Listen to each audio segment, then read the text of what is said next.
Very much, Dr. Sekhar, for that wonderful presentation and for your gracious introduction. It's a pleasure to be here and an honor.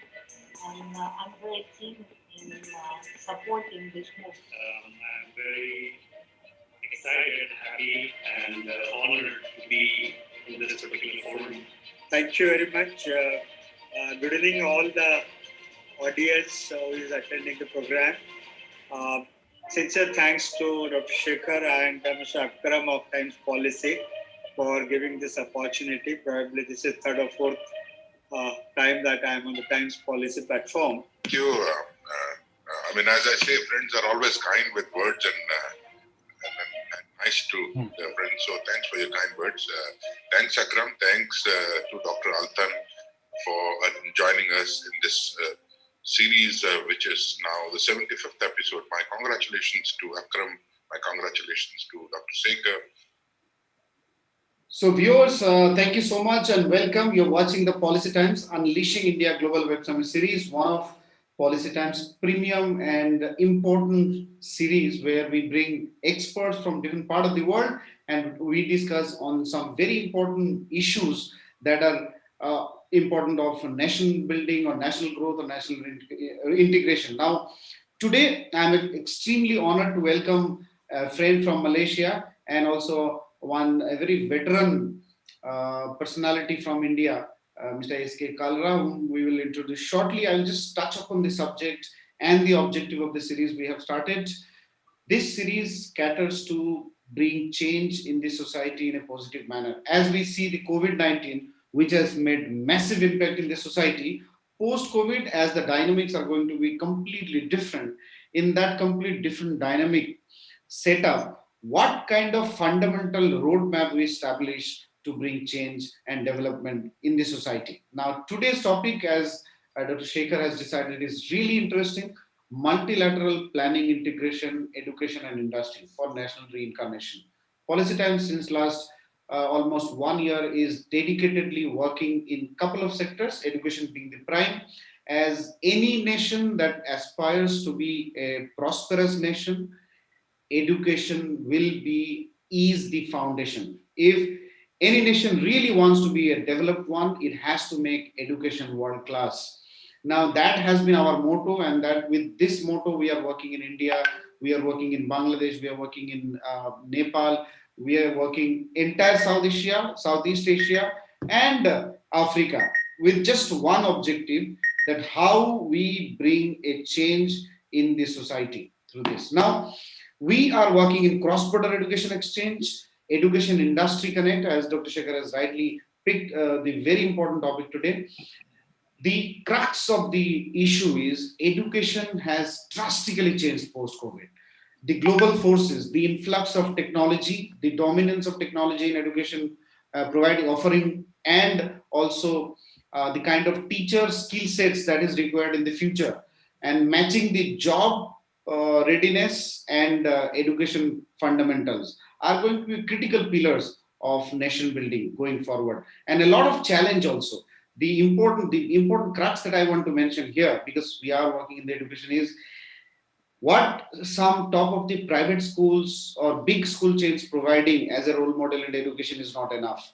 As India or many other countries might be creating multi-billion-dollar wealth, but that is not a symbol of true development of a society. Because while India has created around 120 billionaire in a couple of years, I think India is creating every year or every day, I think India is creating 72 millionaires. That certainly gives a good picture of nation building, but is not enough, because in last 5 years, 120 plus $billion wealth was created by the top billion dollar club, or 70% of the wealth creation has gone to this only critical people. But the wealth creation of the bottom of the society is just, I think, 4 to 5%. That is a huge, and this picture is not of India only. The same challenges in Bangladesh, the same challenges in Nepal, and many other parts of the world. So what I want to give, for all of this, education plays the fundamental solution for all these problems. How we bring solution through better and sustainable and affordable education. Because 80% students who study in government schools need this world-class education that we are going to talk about. So how we achieve it, I would be extremely happy to know from our speakers today. With this, I want to hand over the session to Dr. Shekhar to kindly take the session forward. Thank you, Akram. Today, we have a very, very interesting session and very, very interesting speakers. And the idea is education is one, industry is one, and very fortunately, we have a chartered accountant who is a technology specialist also. So it's very interesting. And it is cross-border and in education to industry can today, because of COVID, because with all the disadvantages which COVID has created, it has also created certain new avenues for growth. And that includes cross-border, we can have, what is multilateralism? Multilateralism is multi-country collaboration for a single purpose, for any multiple purpose, okay? So with that, we are now having two speakers. And what I will do is that I will quickly run through a reckoner for today's session. This presentation, I will not go slide by slide as usual. I will just rush through just to give a feel for the day's event. This is enhanced role for multilateral planning, integrating education industry for national reincarnation. We generally coin each words with a purpose. So this is multilateralism, which means multi-country having some same purpose. The purpose is integrating education industry, very simple. And the final objective is national growth. Since there are people from multiple countries, this is for each country's growth, which will also have an impact on the other country. Now, coincidentally, of course, I have written a book on education and industry and so many other things. This is not on my book, so I will not talk much about it. And when we talk of country, yes, India is a very special country to the whole world, because this is a country which is almost 206 countries put together, and it is quite huge in its own way. And it is not only in terms of multilateralism, it is also multidimensionalism. The number of languages, number of religion, number of any dimension of human beings, they are all maximum in India. And we are second largest in terms of population, almost racing to be the number one country in terms of population in another few years' time. But in economic growth, like Akram pointed out, we are not anywhere in the top. But today we are in the top 5 at least. We were way down when we got independent. Today we are in the top 5. And we have started this program from the point of view of COVID. That's why we have national growth, it is national reincarnation. COVID has brought the whole economy of the whole world, including India, down to the knees, and we are all struggling. And even though COVID, we call it very fondly as a World War III. Why fondly? Because there's no enemy seen. Otherwise, World War III would have been deadly. If there is a seen enemy, here is an invisible enemy. Here is an enemy which is too small for any practical purposes. At least our eyes can never see it. But it has brought a bloodbath of a different dimension, full economic bloodbath, psychological bloodbath, and it has also brought emotional bloodbath. So it is our duty of the experts to see that world is brought back into its preeminent position, and in that the experts have a huge role to play. It's not the question of which expert, who and where, whether it is only medical experts or education experts or all other financial experts. It is a question of combining all the strengths and going ahead. Next many slides, I'm not going to go through the slides. I'm just going to only the title. Now, knowledge is, of course, going to play a huge role. And India is full of universities. India was one of the original universities India had created more than 3,000 years ago. And it is continuing to play a role as a knowledge giver for the whole world. And we are proudly doing it. We are not doing it as any obligation. You'll find now almost 25 million Indians are playing a huge role in any part of the world in terms of their planning, in terms of their dressing. And you'd all be happy to know, since this is a multilateral topic, almost there are today among the countries, almost 11 heads of various countries are somewhere of Indian origin. And many of the people in higher echelons of science, technology, they are all from Indian origin. But in each country, they belong to that country. By no man we are saying that it is India. They all belong to that country. They are very proud to be in that country. And they are also proud to have the Indian origin. And because of that, there is a more easy for India to collaborate in terms of the industry and academic collaboration. And we are seeing both on a very broad scale. We are not talking of a particular college getting into a particular sector. We are talking of multiple sectors, talking of multiple domains, because post-COVID, many things are going to change. Post-COVID, many things are going to look different. Every world war has brought challenges for the civilization, and that's why we call it a new normal. New normal, we do not know how the new normal is going to be. Now, like this, we cannot have imagined, even though these technologies were available 15 years back, we could never imagine, somebody from, this is the 83rd session, and we have had from almost 20 different countries, so many of the sessions, but there was a session in which, in one of the countries, it was morning 5 o'clock. Still a person, even though he was somebody very big in that area, but they were ready. So this type of a thing can never be imagined 10, 15 years back, or even last year around this time. Yes, around this time, yes, we were all in COVID region, but but things became quite bad after that. So coming to close my presentation, I will quickly, because there are two people and I would not like to dwell in their time. So this anyway will be forwarded, will be available on the net. I'll quickly go over to introduce. In all this thing, of course, there's something called secure governance for self-sustained growth of education. And that is something where with little money, how things can grow. Okay. Now, let me quickly introduce today's two prime speakers.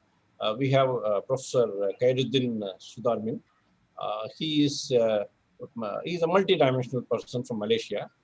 He is now speaking from Malaysia, and he is on the board of exam. He's again on many sunrise industries. He's doing a lot of work in transportation, supply chain management, and many other things. And also he is an academician as well as connected to various industries. Now, more than this, I would like him also to tell a little more about his intricate knowledge. And both the speakers would have 20 minutes. I hope people would stick to the time, and but at the same time have an impactful session. Second is Mr. S.K. Kalra. He is a chartered accountant of a different grade. Any chartered accountant, any chartered accountant firm would generally feel shy of any technology, especially IT, ICT. He has got IT, ICT companies. He's a very big world authority on blockchain management. And he was introduced in some international conference to me for some countries' progress. And his own company is, lo and behold, is in India, Japan, China, Mongolia, Bahrain, Germany. Very proud to have a person of that reputation sitting and managing this type of fund management with industry and with high technology. So first, I would request Professor, Sudharmin, and then after he talks about Kalra can come, and then Kalra has got a presentation, so you can do the presentation. Then again, Sudharmin can come and Kalra can come, and we'll close the session. So with that, let me invite Professor Khairuddin Sudharmin. Assalamualaikum. Very good. Well, it's 4:30 p.m. here in Malaysia. Very good afternoon. Good morning, whatever. But I think you are all wherever India is now. What's the time in India now? 2 o'clock. Okay, it's afternoon. Good afternoon. Thank you, Dr. Shekhar. Thank you, Akram, for inviting me. When I was first given the topic, I said, "Wow, that's a huge one." So I will interpret the topic given to me, and I'll share the views from how I look at it. Okay, can I put on share my slides now? Yeah.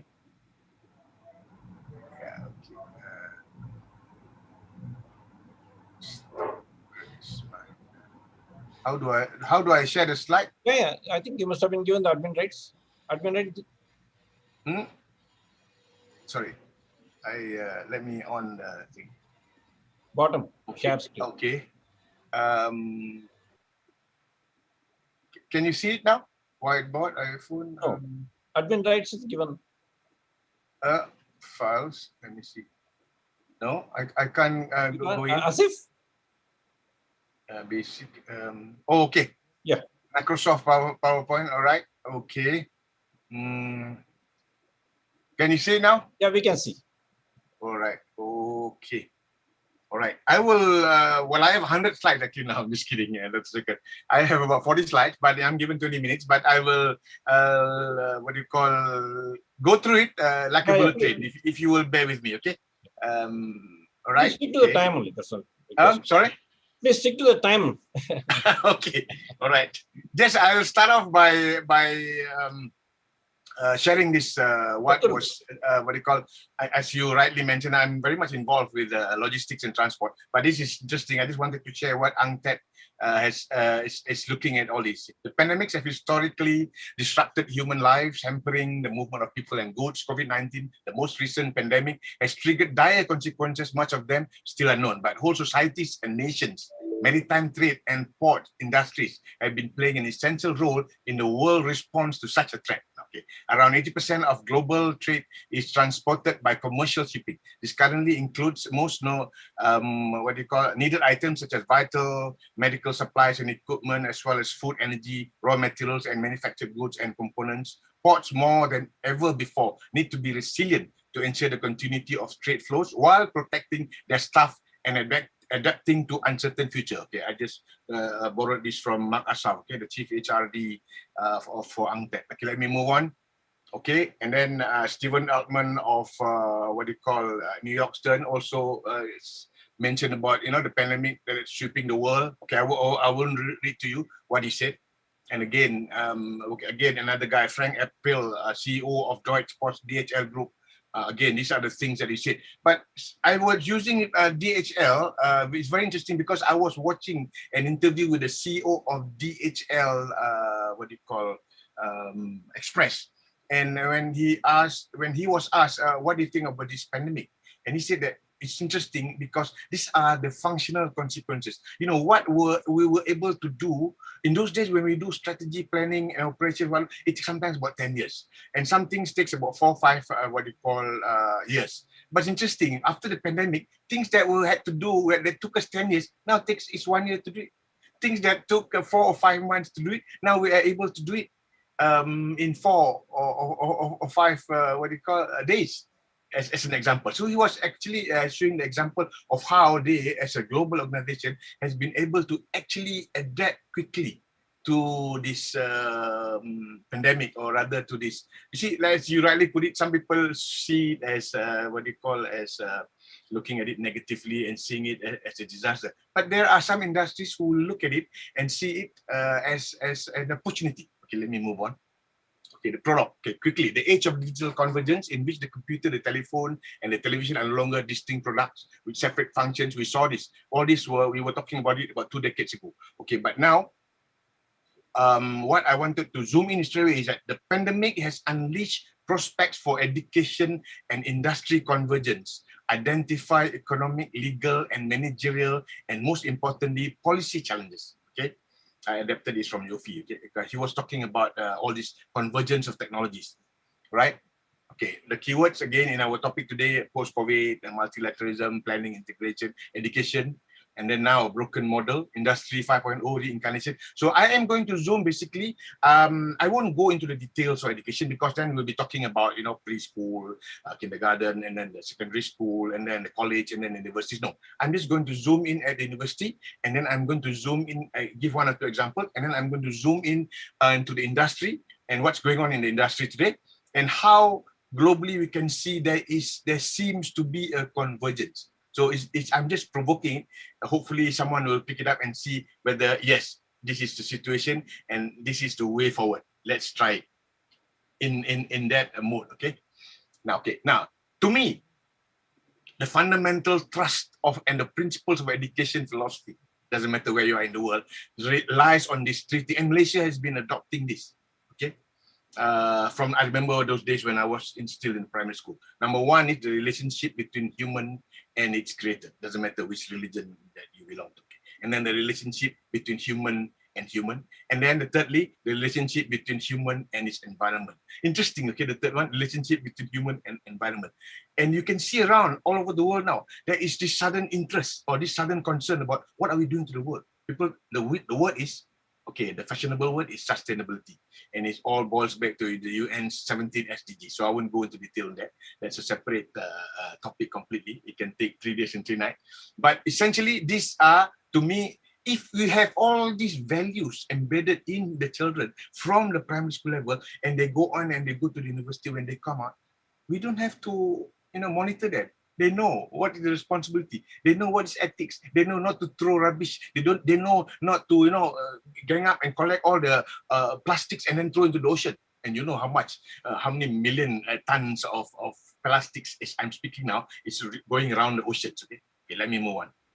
Now, okay, I just want to move on collegiality, which is interesting, which we can find in a lot of universities in the world. Okay, there has traditionally been a strong element of collegiality in the governance of universities and other higher education institutions. Okay, so some people say that we must go away with that concept. Respecting each other. We'll look at the university and manage it as like a business concern. So you have all the various positions, you don't call them as vice chancellor anymore, you call them a CEO and things like that. So I want to give an example of the model that has been in many parts of the world, even into some parts. If I look at the private sector, private universities in Malaysia, I believe in India as well too. This is the model that they've been adopting. And let's look at what happened in Australia. Okay, this is a paper that was written by Lee Parker. Okay, he looked at Australian universities in a pandemic world and transforming a broken business model. So that was the question that they was provoked.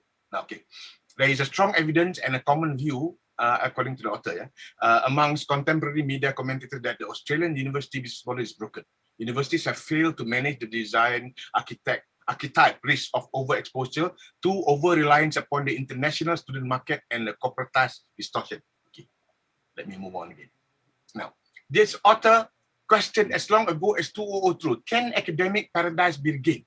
The answer is probably not. Parker, 2002, page 161. Okay. Today, this question still persists. Okay. From participant observation across the university sector today, it would appear that despite the evidence in Australia of the longer-term disappearance of the international student revenue base and the unwillingness of government to further resource the higher education sector, university managements are clinging to the hope of reviving their broken business model. And we are looking, the same thing is also happening here, even in Malaysia. Pardon me for saying it. I mean, some of my friends cannot like it, but even in the public universities, because we have another speaker who is also an accountant. I'm sure you know where I'm coming from. Okay, you see, even in public university now, the government doesn't give you 100% budget anymore. They give you, if it's $1, they give you 85 cents. Look, you got to find the other 15%. So you see, elements, subtle elements of corporatization and the financial pertinence or importance of it. Okay. Now, quickly, I want to go to the industry. So I'll quickly look at Industry 4.0, which I'm sure we're all familiar with. All right. Okay. Industry 4.0 term coined in Germany at the Hanover Trade Fair 2001 by Bosch. Okay. It talks about cyber physical system. It talks about Internet of Things, cloud computing, cognitive computing. I'm sure we're all familiar about it. I won't go into the detail and bore you. Okay, the history of Industry 4.4. If you are in the manufacturing world, you may be aware of the more and more commonly used term, Industry 4.0. What is Industry 4.0 and what is the history behind it? The history of Industry 4.0 tracks the manufacturing industry from the Industrial Revolution to the digital transformation and beyond. Each new stage represents a revolution in the manufacturing process that has changed the way we think about and work in the industry. Okay, what is IR1? Okay. It all began in the Industrial Revolution, or what most historians refer to simply as the Industrial Revolution. This was when the primary means of manufacturing moved from manpower to machine power. Fuel sources like steam and coal made machine use more feasible, and the idea of manufacturing with machines quickly spread. Machines are a lot faster, easier production, and they made blah, blah, blah. Okay, I won't go into the details. And then we have the technological revolution, okay, which began in the 1760s. I won't read that again. Let's move Industry 4.0, the digital revolution. Although we usually don't think of the 1950s as a period in which our world became digital, it was here where the digital revolution began with the first computers. These early computers were often very simple, unwieldy, and incredibly large relative to the computing power they were able to provide, but they laid the groundwork for a world today that is one hard-pressed to imagine without computer technology. Okay, IR 4.0, very interesting. The term IR 4.0 refers to people working alongside robots and smart machines. It's about robots helping humans work better and faster by leveraging advanced technologies like the Internet of Things and big data, blah, blah, blah. It adds to, predictive analytics and what have you. It adds to a personal human touch to the industry 4.0 pillars of automation and efficiency. It's interesting. While we're talking about IR 4.0, Japan, okay, is also looking at 5.0, but they call it differently. We'll see in a short while. Okay. Now, as technological innovations become ever rapid, revolutions could ultimately follow another in quick succession over the next 10 years and beyond. Whereas the first three industrial revolutions took decades to play out, today's revolutions last only as long as it takes for industry-wide implementation to complete itself. Noting the speed of this development, keyword speed, okay, it is only natural that top of a fifth revolution will quickly follow forth. No matter how quickly or slowly some companies implement the industry 4.0 model, the principles will no doubt shape the manufacturing world of the future. As more companies come on board, some will see exponential growth thanks to the capabilities provided by IoT devices, cyber systems, and cognitive computing, and whatever. In a few years' time, human workers and factory robots would end up collaborating on design and sharing workloads across a variety of manufacturing processes. It's already happening. Okay. Now, what is Industry 5.0? Less than a decade has passed since the talk of Industry 4.0 first surfaced in the manufacturing circle, yet visionaries are already forecasting the next revolution, Industry 5.0. Okay, if the current revolution emphasizes the transformation of factories into IoT-enabled smart facilities that utilize cognitive computing and interconnect via cloud servers, Industry 5.0 is set to focus on the return of human hands and minds into the industrial framework. Industry 5.0 is the revolution which man and machine reconcile and find ways to work together to improve the means and efficiency of production. Funny enough, the fifth revolution could already be underway among the companies that are just now adopting the principles of Industry 4.0. Even when manufacturers start using advanced technologies, they are not instantly firing vast swath of their workforce and becoming entirely, okay, I will quickly, otherwise I will not have enough time. Okay, I won't read all that. Okay, you can read all that. I will share the slides. Okay, now let's talk about Japan. Japan is looking at Society 4.0. It's actually IR 4.0, but they look at it from they call it the new society. Okay, Society 1, hunting, gathering, Society 2.0, agriculture, Society 3, industrial, and Society 4.0, information. Okay, that's it. This is some Society 5.0 from the Japanese perspective.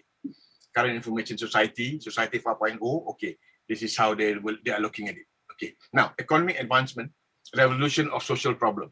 Incorporating new technologies such as IoT, robotics, AI, and big data in all industries and social activities provide goods and services that granularly address manifold latent needs without disparity to balance economic advancement with the resolution of social problems. This is how they look at it. Okay, again, Society 4.0. Okay, comfort, Society 4.0. That's how they look at it. Okay, now I come to this. Artificial intelligence. This is very recent. Okay, I'm sure you must have read this. Artificial intelligence to create 58 million new jobs by 2022. That's next year, okay? Says the report.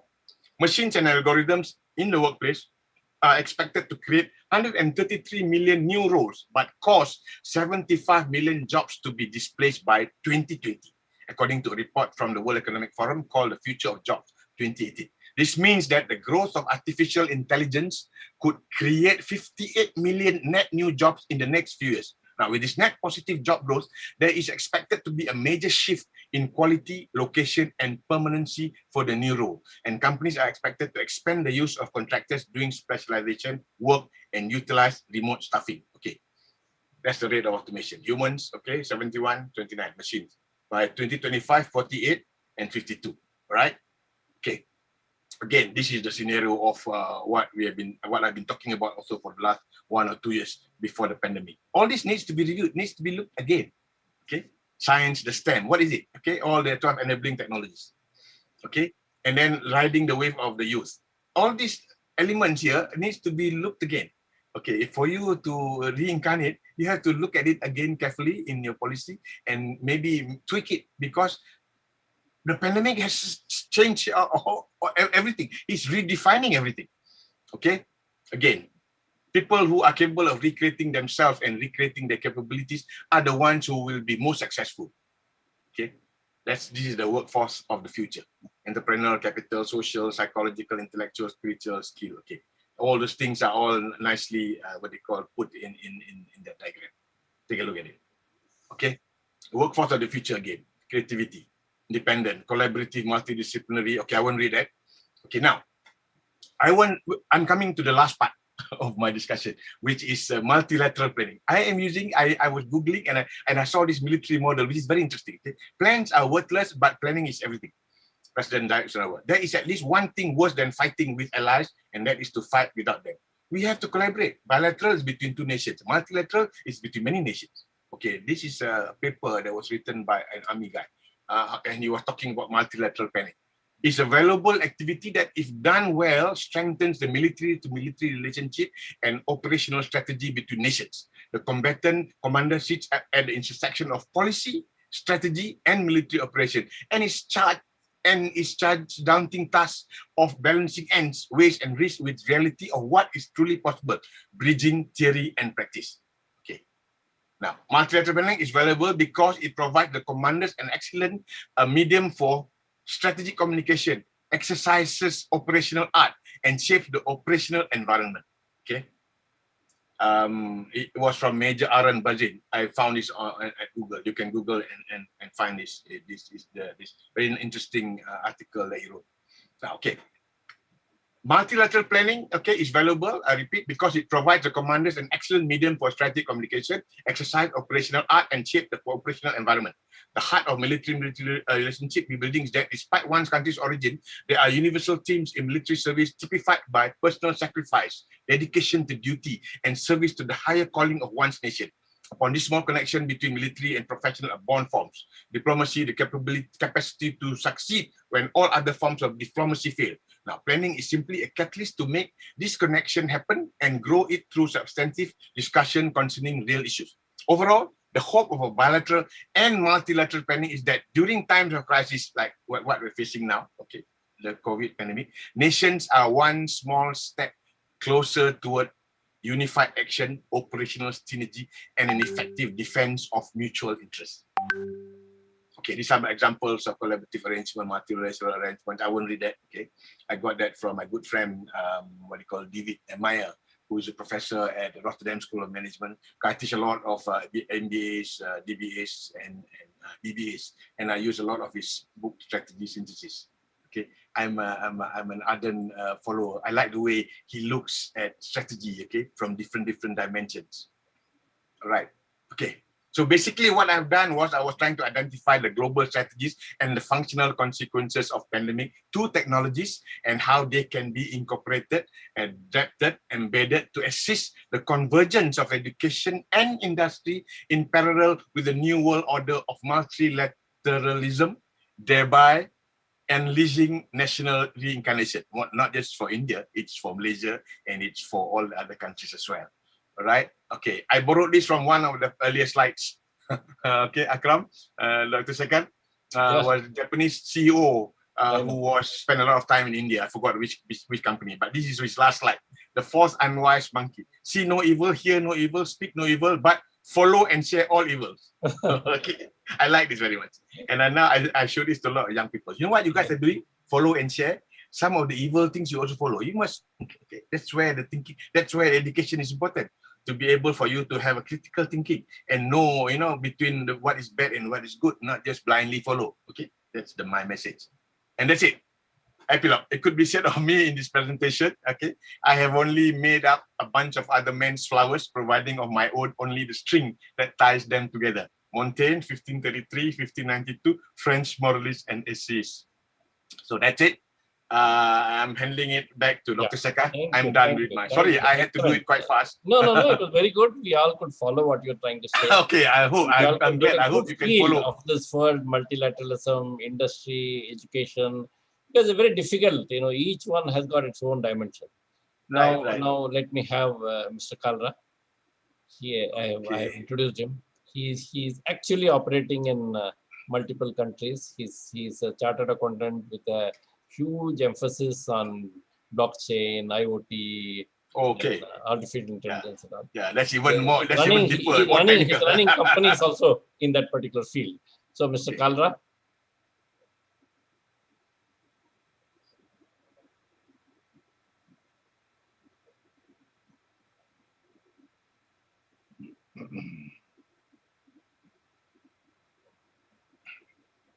Mr. Kalra, your video can be on. Yeah. You can see my screen? Yes, yes. Yes, I can see you and your screen. Yes. Okay, thank you. I'll start with it straight away. I'm thankful to Dr. Sekhar, Akram, Mr. Akram, and Professor from Malaysia. He has made my job very simple because whatever presentations he has shown in the slides about Industry 5.0 and Industry 4.0, I was also to explain, but so now I'll rush through them. I don't want to take more time and on repetition.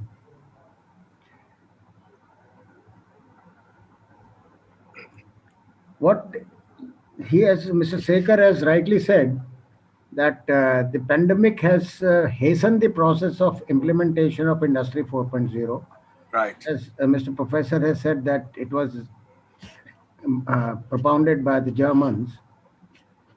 And this is a brief introduction. As he has said, we are basically a firm of chartered accountants with 40 years of experience, and we have hired off all our IT business into a new company last year called MasterCube IoT LLP. We are also into international arbitration and mediation, because whatever consultancy we were doing on international basis, we found that almost 10% of it was going into litigation, and all the litigation was going to Singapore, particularly arbitration and mediation. Once we were traveling to China, we had a cocktail dinner with our Indian ambassador in Beijing.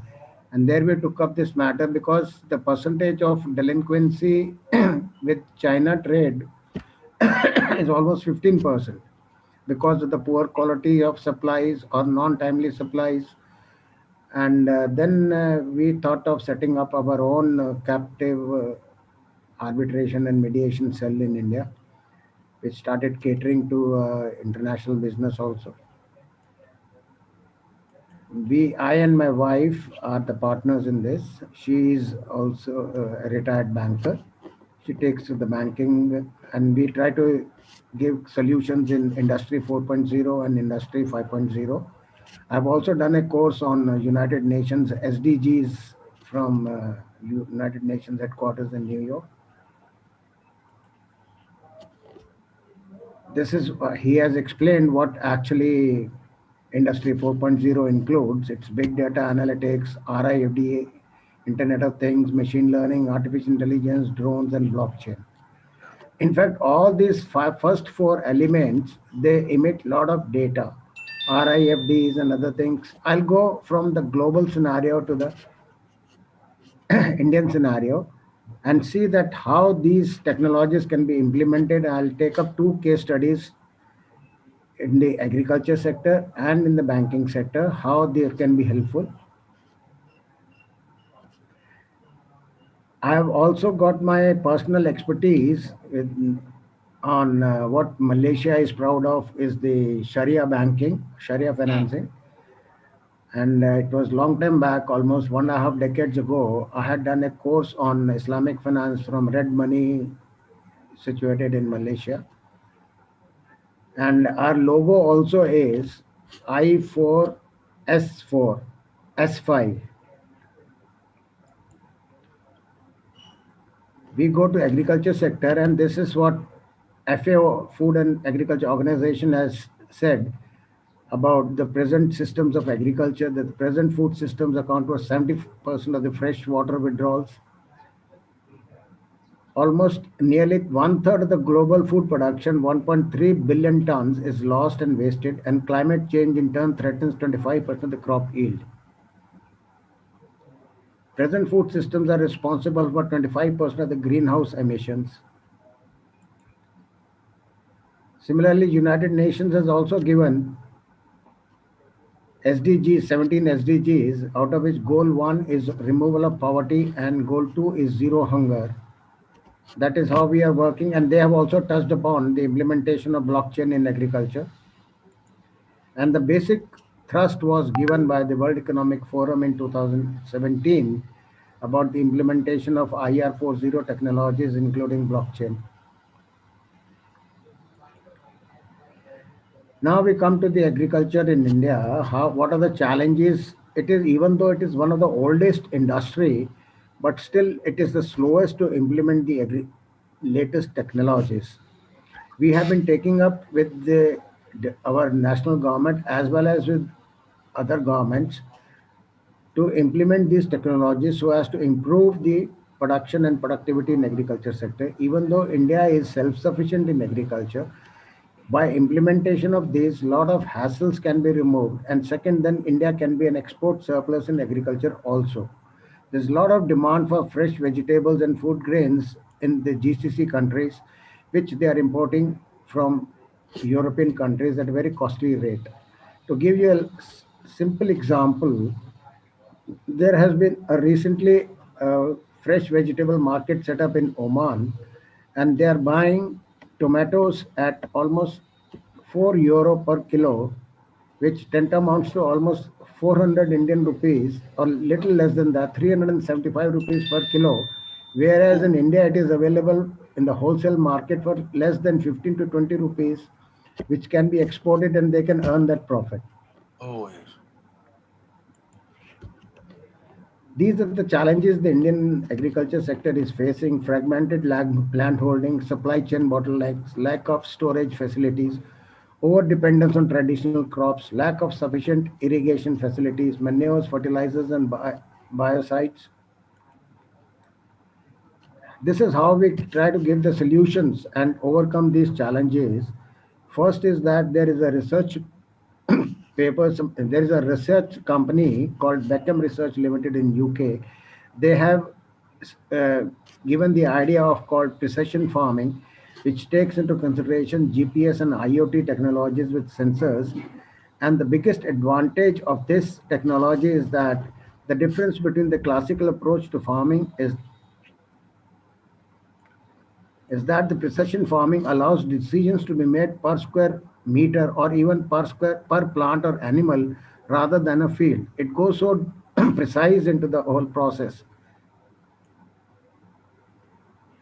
So RIFD is the main technology which is used in this. We have tried to explain what actually RIFD is. These are sensor tags, and any sensors or RIFD connected to the internet, they are called IoT.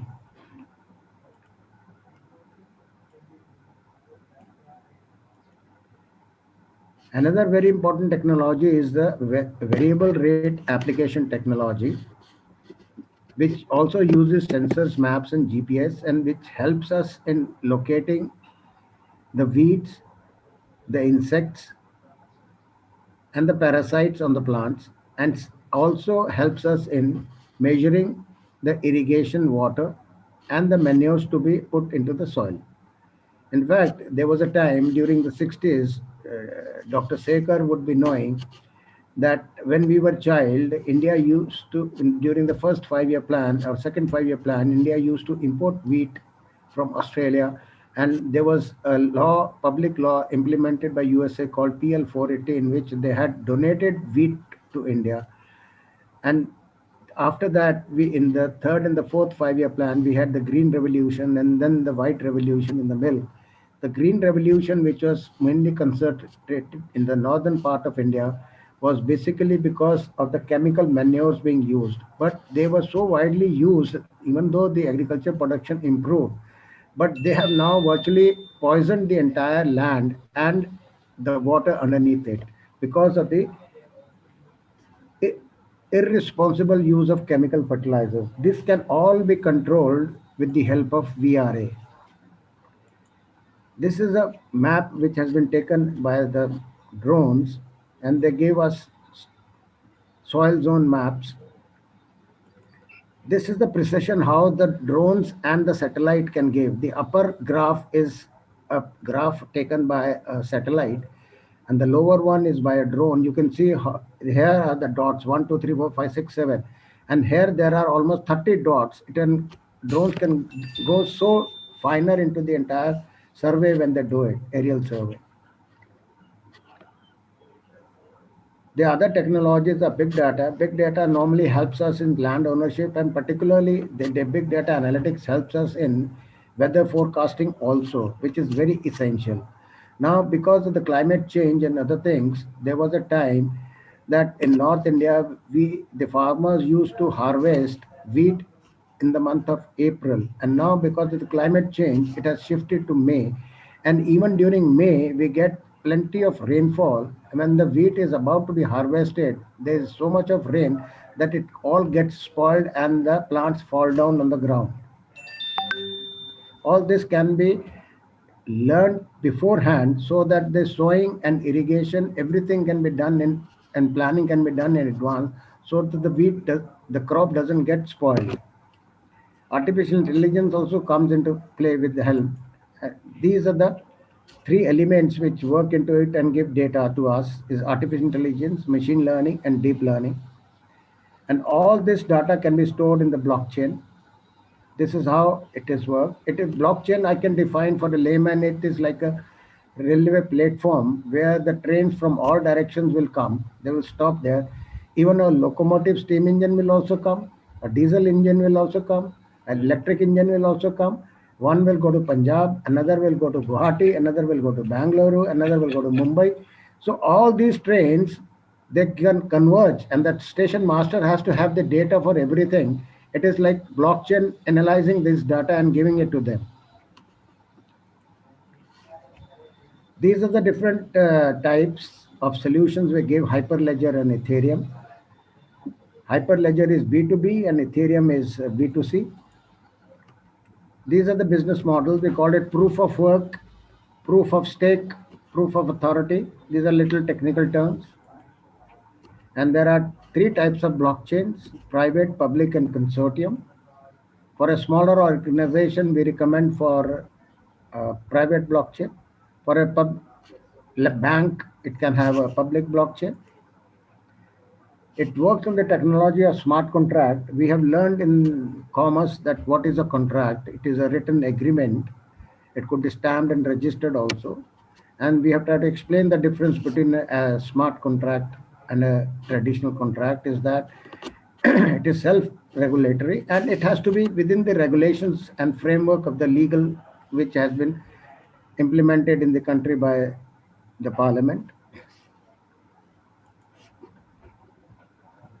What we call in agriculture is farm to fork, and now even the reverse has also started, that fork to farm. Sitting on my dining table, I want to know whether the food I'm taking is is organic and from which farm it has come. That also I can come to know.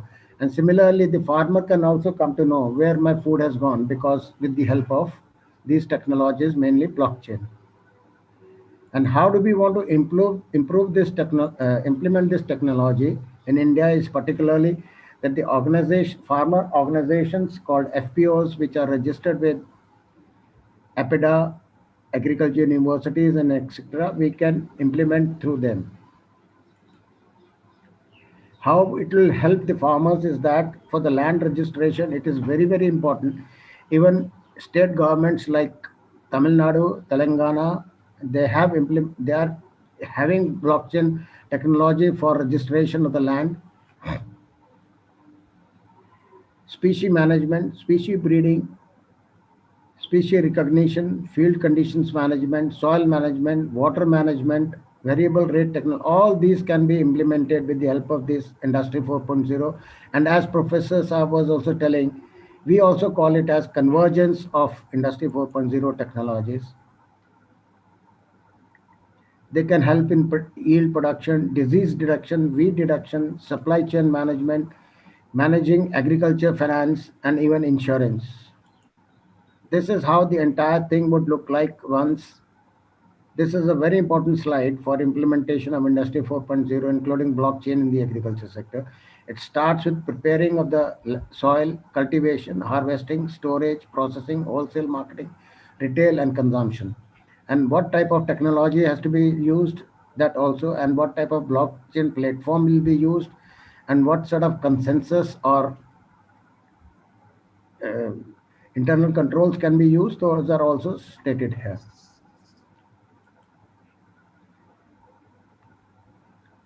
This will help, as FAO has said, about environmental protection, health of the cattle, land registrations, insurance, managing agriculture finance.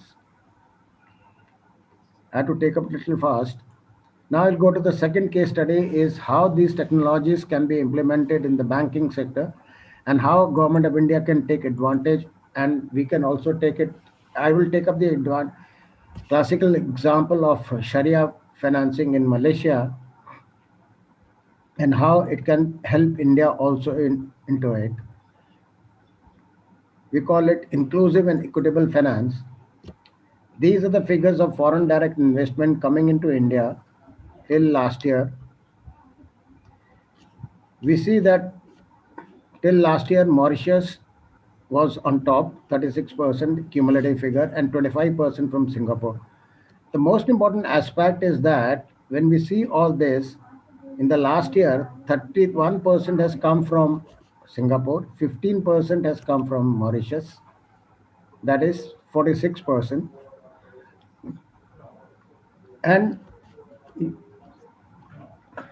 there are countries like Cyprus and Cayman Islands. You see, almost 60% of our foreign direct investment is coming from the tax havens. One can imagine what sort of foreign direct investment it could be. And Japan has gone down, UK has gone down, USA has gone down, Germany has gone down. And there is a report published by Financial Times London which says that China and Saudi Arabia, they had outward foreign direct investment of 52 and 32 billion dollars last year, respectively. And these two countries who had done the maximum FDI in other countries do not appear in our top 10 at all.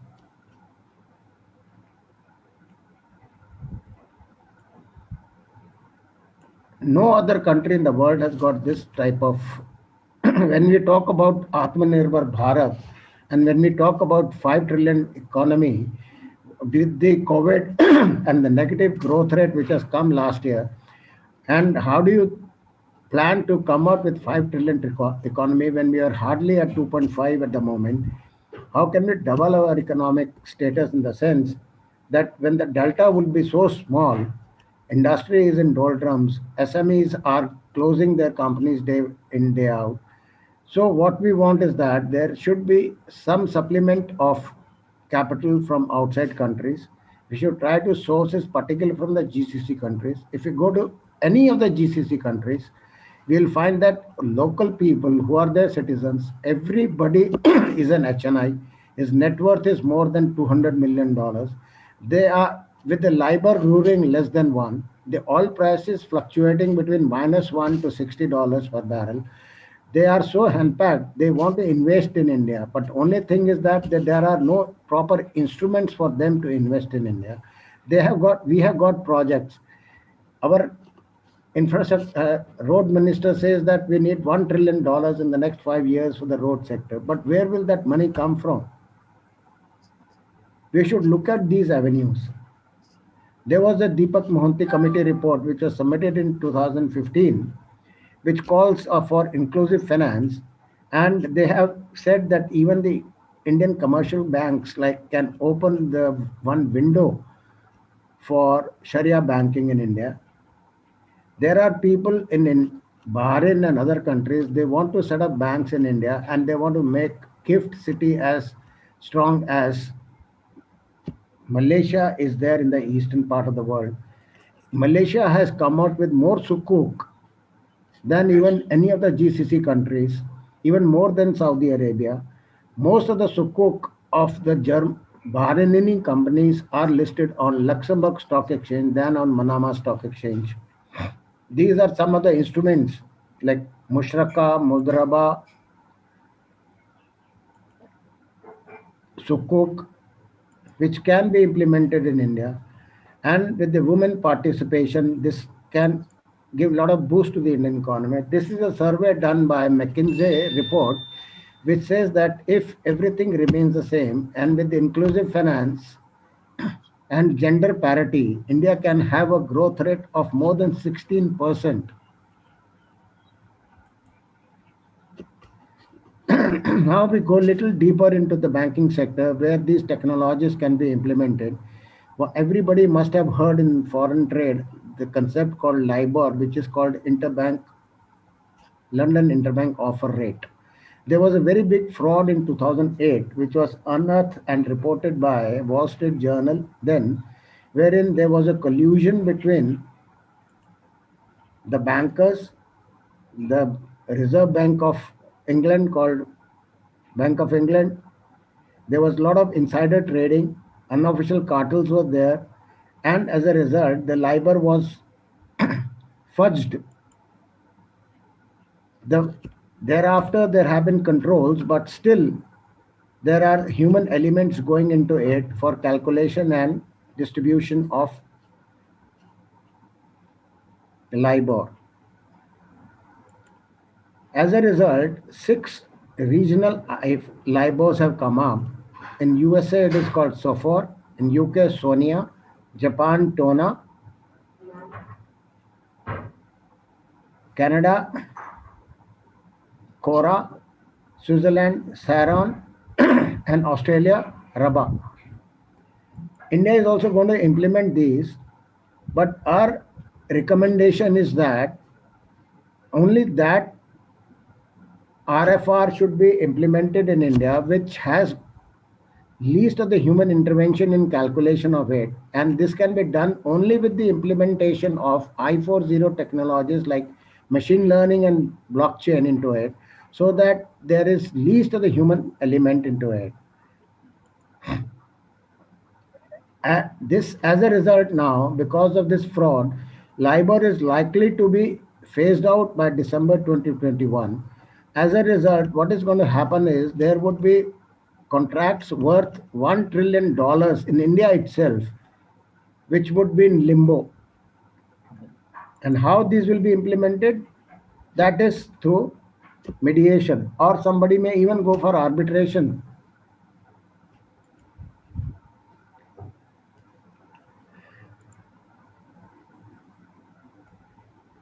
A scrutiny of the existing loan derivatives contracts show that contractual fallback clauses and catering to the cessation of LIBOR is not available in existing contracts at all. Even the LIBOR will be phased out, the existing contracts don't have any provision, or they never even thought of this thing.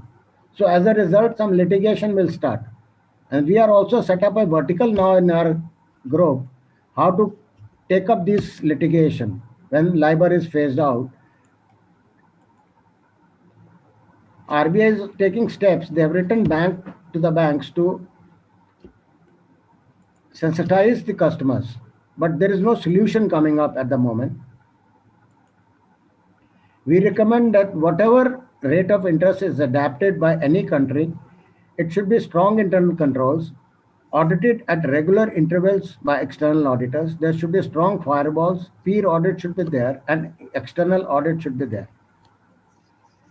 Anything, if you talk about Industry 4.0 and the implementation of these technologies, blockchain particularly, and we don't talk about GDPR, then it is half-cooked thing. GDPR are the rules which have been implemented by European Union for sharing of the data. And if you remember the classical case 2 years ago, that Facebook was imposed with a very big fine by the European Union. Even last year, big fines have been imposed. In October 2020, 3 of the largest ever fines for the breaches of EU GDPR were imposed by data protection authorities in EU. In Germany, Data Protection Authority of Hamburg fined HM, a Swedish company, 35 million euros, while UK, the Information Commissioner Office, ICO, fined British Airways and Marriott International 22 million and 20 million respectively. So all these countries, even though they are slow, Asian countries are slow in implementing GDPR, but they cannot remain immune to this because we have to trade with these countries. And when we talk about implementation of I40, we cannot miss climate change, the Paris Agreement, and the COP25. It is very important to see that COP25, which was in 2019, it says that hardly 11 years are left, which is a target of 1.50 reduction in climate temperature. that almost all the countries now, even USA is going back to climate change, Paris Agreement. Our learned speaker had also referred to Industry 4.0. I'll not go into much details of it, but only touch about, there are 5 beacons. I'll touch about the third beacon of it. It gives an increasing prominence to United Nations Sustainable Development Goals. These have been adopted by heads of governments of 193 United Nations member countries, and SDGs frame address the vital physical facets of life in a global village social environment. And this is what Dr. Sekhar was also tackling, and my Akram ji was also telling that there has been increase in number of millions. But earlier also they have increased, 70% of the wealth is concentrated with them. So this is how, if these countries start implementing and spending on SDGs, there would be equal distribution. And how blockchain can help into achieving these SDGs is pictorially shown here. Thank you.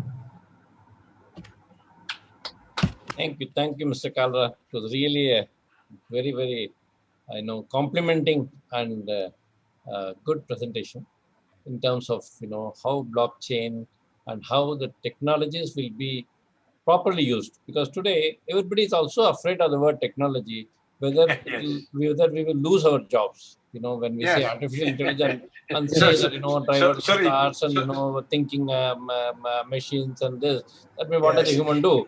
You have the super robo, if they can do everything, then there will be no human being, no employment, no nothing. Yes. But there are few, of course, without knowing, they say that no, while making it, but making it, nothing can happen. In all these things, the services with these offer, they are going to give huge employment. Yes. My own friends in artificial intelligence say that for every 2 real artificial intelligence specialists, almost 8 will be non-artificial intelligence who will be in the user side. Yes. And which will be in very large numbers. Of course, we have to do more detailed calculation. We can't just be utopian and say everything is good. Only when it is good, only when it gives real employment, we have to. Exactly. It is like a COVID vaccine. Nobody knows the side effects. Still. Yeah, very true. No, we do not even know whether COVID needs a vaccine or no. Whether it is Nobody knows the side effects. And it's worrying me even further. Every night I watch the TV and you see the number of countries are spending AstraZeneca. Absolutely. It worries me. Yes. It is just like 7 blind men describing an elephant. Yes. Each one is seeing one is seeing a tail and seeing only a brush. And but that is part of life. We cannot. But Dr. Sekhar, I'm sorry. Just now I frightened everyone by showing the figures of the number of jobs that we're going to lose. But that's real, And in fact, if you look at the studies that's going on right now on robots, we seriously really have not exploited. We really don't know what they're capable of. And recently they discovered about the deep learning and machine learning, yes, but the robots are capable of much better. I'm sure my colleague, the speaker. Sir, I'll give you a classical example. What happened when this COVID thing started? It started in Wuhan, in China. And then the Chinese government, they built 2 hospitals of 1,000 beds each within a span of 7 days itself. You see? And all this, and then they started taking taking care of the patients.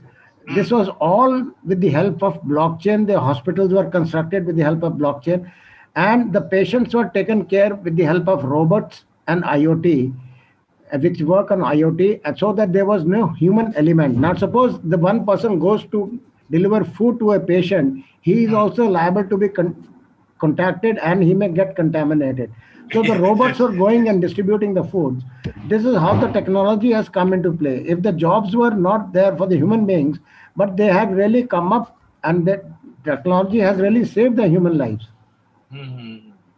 Yeah. So coming to conclude, because we are already slightly out of time. So just I would still like to have at least 1-2 minutes from each of you in a specific thing that through this multilateral, we are talking education, we are talking of this. What does the future hold? A lot of things you have covered. What are the core things? Means what exactly means is, in terms of, like I told, artificial intelligence, whether it will lose a job or give a job. Like we also know whether GDPs govern us or our happiness index governs us. Because there's no use only having GDPs. I can be very happy without anything and still having a good life. So we have to go far beyond the GDPs in terms of our own life. At the same time, GDP has to be there. Just like, however much we may or may not believe whether COVID is there or not there, but we have to take care. We have to, because there's something called a psychological factor. There's something called a live with each other factor. Because of which many things, whether we like it or don't like it, we have to have it in our system. So how would we look at it? Maybe 2 minutes of each. And this time I'll start with Mr. Kalra and then end with Mr. You see, sir, I'll give you one classical example. There was a time during the 60s and 70s, we used to have only one TV channel in India that was called Doordarshan, and that was also the transmission was black and white. That time, the INB minister was Vasant Sathe, and there was a live question answer going on with him. And DD was to convert itself into color transmission. And then one of the gentlemen asked him the question that India doesn't have so much of people are under below poverty, and you're talking about color television. He says that there would be a time when the black and white technology will not be available, no spare parts will be available. Then how do we have to cope up with the technology wherever it is coming for, and we have to be in time and with the technology. Otherwise, we'll lose the pace. Similarly, here also, if any person, suppose I as a Kalra who is 65 years old, doesn't go along with the technology, then I'll be wasting all the caliber which I have assimilated for the past 40 years. I have to move with the technology. So I can't say that if I don't move the technology, I will be certainly redundant, because young people who are very much tech savvy, I have seen people 6 years old, my niece, she can use the smartphone much better, much more better than me. What I at 65 can use it. There are a lot many other things which I don't know about the smart mobile, and she can use it. So one has to be with the technology. One cannot say that they're going to lose jobs, but they will be displaced. Some other will take up the job if you don't move with the technology.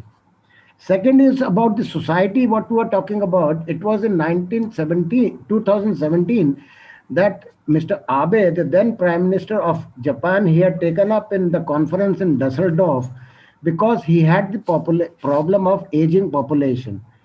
And he was, with the industrial revolution being implemented in Germany and USA, what was happening is that the machine was taking the driver's seat and the human beings were taking the back seat. As a result, the human element was being lost.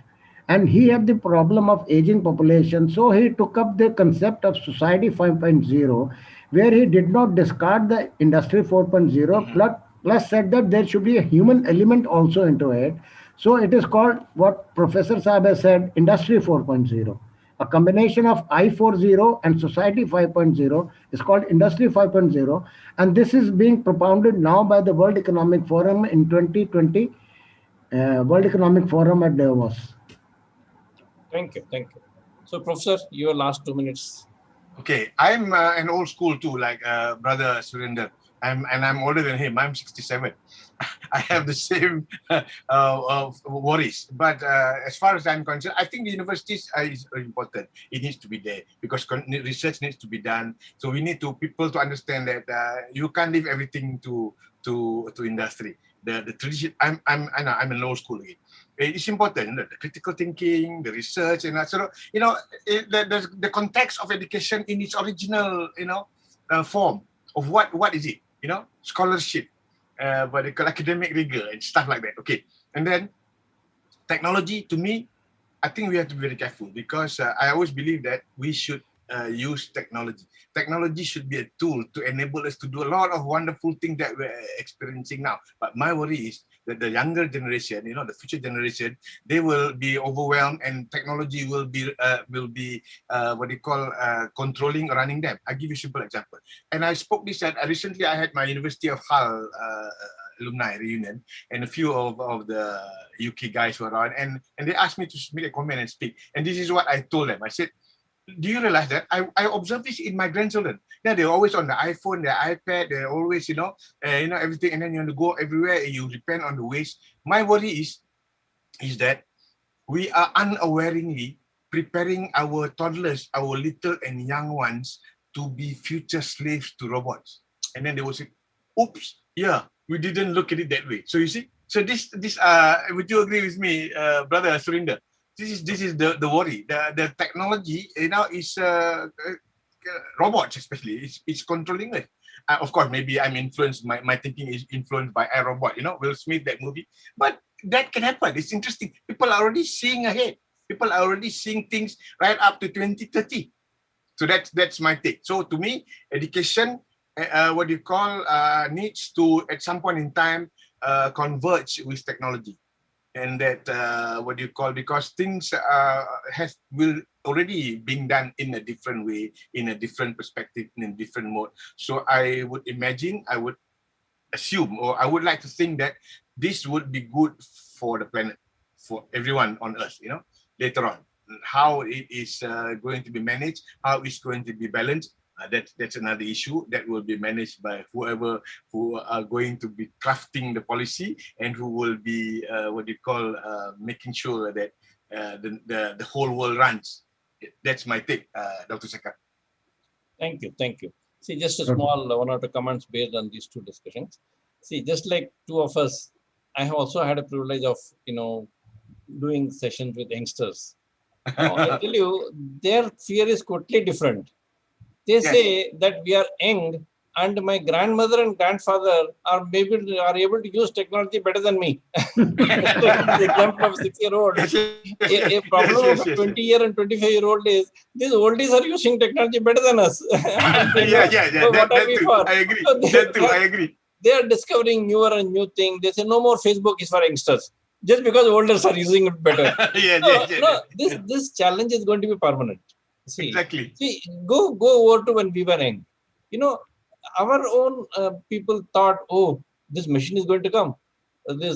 Even maybe 100 years even before we were born, when horses were this thing with automobiles, they thought the whole world is going to go. How the automobiles go? What will happen to the driver of the horse, and what will happen to the horse, and what will happen to this, and how will we do? The moment it came to a small cycle to a two-wheeler to four-wheeler to multiple wheelers, but nothing changes. Another example which my friend gave, when color TV and all came, people thought nobody will go and see a cricket match or a football match and all. Today, more people are seeing. In spite of all this color TVs, multi-channel TVs, they look as if the player is sitting in our house, and still people will go. So I don't think this technology is going to be replacing humans. And we should also triply ensure that, technology is subservient to us. Technology should not rule us. At the same time, absolutely. People are more bothered about the meaning of the technology than the use of technology, which is not right. Absolutely. Just, I myself am a technology man. I had done more than 300 products in high-tech areas. But always used to see that the technology is subservient to human being. And subservient means we use them for our growth, because technology cannot use us anyway. Technology doesn't have the brain. Because in the whole evolution of human beings, it is the human brain which has brought us whatever we are. And we have to allow it to grow to its full maturity. At the same time, taking due precaution. So anyway, today's thing has a different combination in terms of multilateralism, in terms of technology, in terms of education, skill development, all to the industry requirement, where again technology comes and plays a great role. And how on a multilateral phenomena, how by various countries working together, there could be common phenomena, common ways of working, bringing people together, at the same time thinking together. And those are the way in which we can grow. Especially post-COVID, things are going to be different, whether we like it or not. Every world war has brought different systems in place, and many things are going to change. And in this, we have to be prepared for. In fact, one of my own books is even which was started before COVID was on borderless countries. Okay, how all these borders are going to be redundant. It is going to be a different form, and an Indian could be in Malaysia, and Malaysian could be in India, and both could have their own patriotism. They will not do any injustice, but still they could be having, say, third generation in the other country. So those type of things are going to come, and technology is going to play a huge role. Multilateralism is going to play a huge role. And with the small minor comments, let me conclude today's thing, thanking two very, very good presentation and two speakers. And we would like to continue our efforts in bringing more comfort to people, more comfort to the world, and more prosperity. Prosperity does not mean it is only monetary gain. prosperity means happiness and a very good way of life. Thank you so much. Thank you, Mr. Kalra. Thank you, Professor Kavit.